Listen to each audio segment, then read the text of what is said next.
Nous sommes le 30 janvier 1889. Il est 7 heures du matin. Le pavillon de chasse de Mayerling, à 40 km de Vienne, dort encore.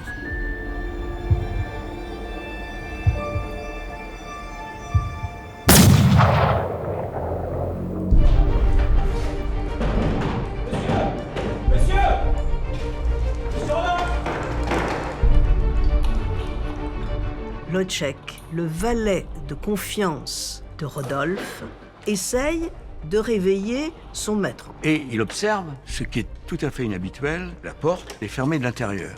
Donc il continue à tambouriner. Hoyos arrive, lui aussi tambourine, pas plus de résultats. Donc la décision est prise de fracturer la porte, mais d'attendre Kobo.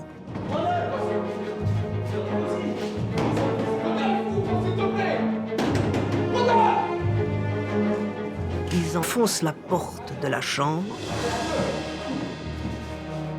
et découvrent un spectacle macabre. Le prince héritier, Rodolphe, gît dans son sang et à ses côtés, il y a une femme qui, elle aussi, est fracassée.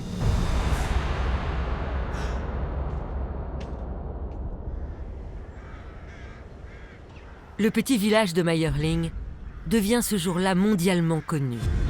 Car le drame qui vient de se dérouler dans le pavillon de chasse du prince Rodolphe résonne bien au-delà des frontières autrichiennes. Le fils du couple impérial est retrouvé mort. Mayerling est un pavillon de chasse où Rodolphe passe son temps quand il va chasser. Rodolphe avait acheté ce domaine quelques années auparavant. Mayerling, ce n'est pas un palais, c'est un pavillon de chasse pour recevoir ses amis et partir à la chasse. Ça se trouve à l'ouest de Vienne, à une quarantaine de kilomètres. C'est un lieu qui est plutôt modeste. Rodolphe avait une très belle chambre qui faisait l'angle du rez-de-chaussée. L'archiduc Rodolphe part à Mayerling, où il organise une partie de chasse avec le prince Cobourg, son beau-frère, et le comte Hoyos, un de ses amis les plus proches. Mais ces derniers lui servent d'alibi. En réalité, Rodolphe souhaite passer du bon temps avec sa maîtresse, la jeune Marie Vetsera. Marie rejoint Bradfisch, qui est le cocher de Rodolphe, qui l'emmène sur la route de Mayerling.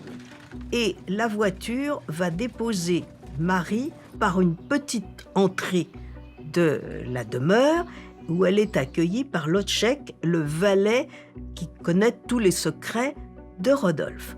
On installe Marie dans une chambre et où elle est enfermée. Rodolphe ne participe pas à la chasse. Il prétexte un rhume et dit qu'il n'est pas en mesure de rejoindre Cobourg et Hoyos qui partent chasser. À quoi consacre-t-il son temps? Il n'est pas possible de le savoir. Je suppose qu'il a dû passer du temps avec Marie. C'est un rendez-vous amoureux, puisque Rodolphe y va avec Marie Vetsera. Qu'est-ce que vous faites lorsque vous êtes en rendez-vous amoureux? Vous vous occupez de votre amoureuse.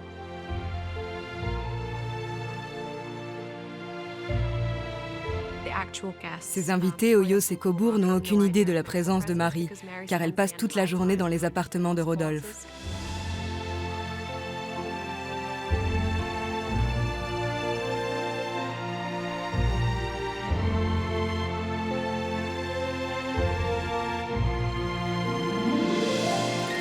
Rodolphe et Marie n'ont pas quitté leur chambre de la journée.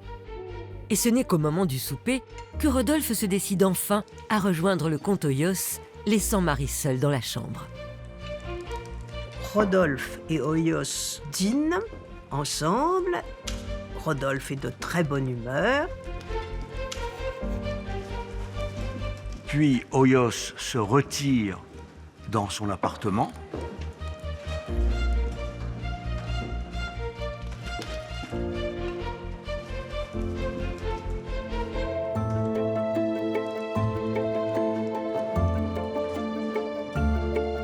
À ce moment-là, Marie Vetsera rejoint Rodolphe dans cette salle à manger. Rodolphe et Marie boivent du champagne avec Bradfisch. Ils demandent à Bradfisch de siffler des airs de tyrolienne, de chanter également, puisqu'il chantait très bien, de les divertir en fait.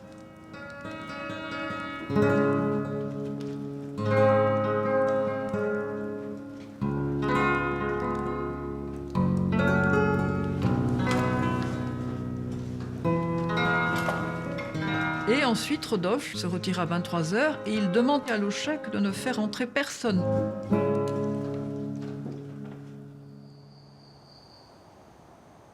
Cette nuit-là, seuls les sons des animaux de la forêt rythment le sommeil des invités. Ce n'est qu'au petit matin que 2 coups de feu retentissent et font trembler les murs de la chambre du prince. Une fois la porte enfoncée, c'est une scène inimaginable que découvrent les amis de Rodolphe. Marie était sur le lit, à moitié dénudée. Rodolphe aurait été replié sur lui-même, une mare de sang stagnant à ses pieds.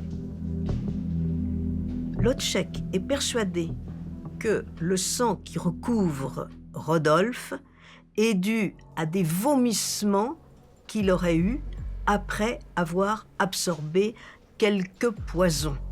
Et là, la décision est prise qu'il faut prévenir le plus rapidement possible l'empereur et l'impératrice. Le comte Hoyos se précipite alors à Vienne. Il se rend directement au palais de la Hofburg, là où vivent les parents du prince Rodolphe, l'empereur François-Joseph et son épouse, l'impératrice Sissi. Hoyos va déclarer à l'impératrice Élisabeth, qui est en train de prendre une leçon de grec, que son fils a été empoisonné par la femme avec laquelle il était et qu'elle-même s'est suicidée. Voilà la version qui va être immédiatement donnée.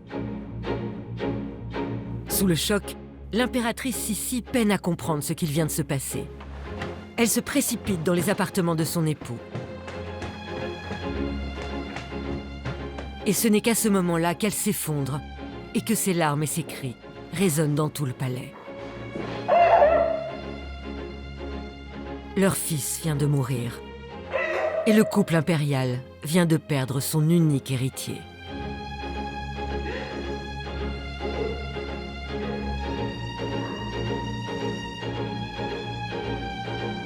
Élisabeth et son époux, l'empereur François-Joseph, sont persuadés que leur fils est victime d'un assassinat.